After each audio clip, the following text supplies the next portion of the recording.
Transistor starts in the middle of the action, a sword impaled into a man confused as you are.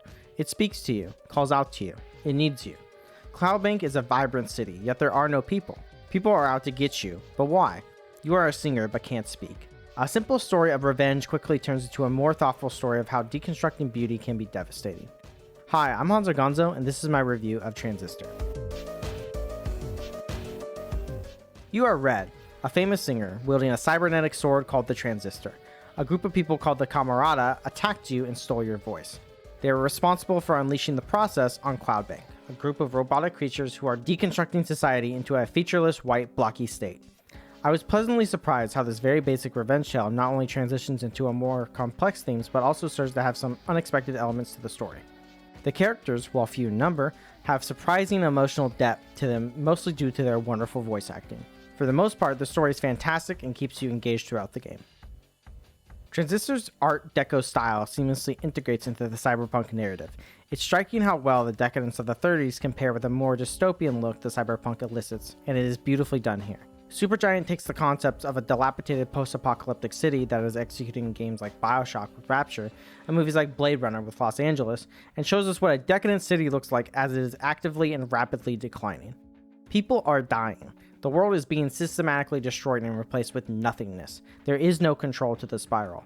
They play this out with the enemies actively destroying the art style of the game, taking the damage of the city as a visual means to communicate their destructiveness. Eventually, there is no art style. There is nothingness. This is what the world would be like if you do not act. It's an amazing blend of art and story that never ceases to please. One of the weakest parts of the game is the gameplay. There is a New Game Plus mode that adds some interesting gameplay elements, but for the large part, the base game is very easy. A variety of functions and modifications to those abilities do enable many playstyles, but it also makes it easy to have extremely broken combinations that make combat a tedious obstacle rather than engaging tactics battle. The turn state, a marriage of VATS from Fallout and classic grid tactics, is the main draw to the tactics in battle. And while some of the side challenge rooms have interesting applications of this, it generally boils down into you just spamming the same combo to burst down enemies. Not to say the gameplay is not good, I just would have personally preferred more of a challenge.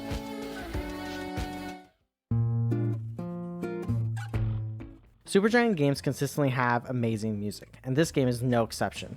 A combination of evocative female vocals over jazz and weirdly robotic electronica steal the show. The soundtrack smacks you in the face with the personality of the world, and honestly, you should just listen to the soundtrack even if you don't play the game. It's that good. When you speak, I hear silence.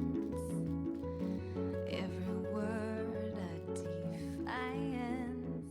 At 3 to 5 hours long, it's quite an easy game to pick up and experience in a night or two. The story, art, and music alone are enough to warrant picking this game up, and this is a staple in Supergiant's wonderful collection of unique games. I would very much recommend playing this game. Back to reality.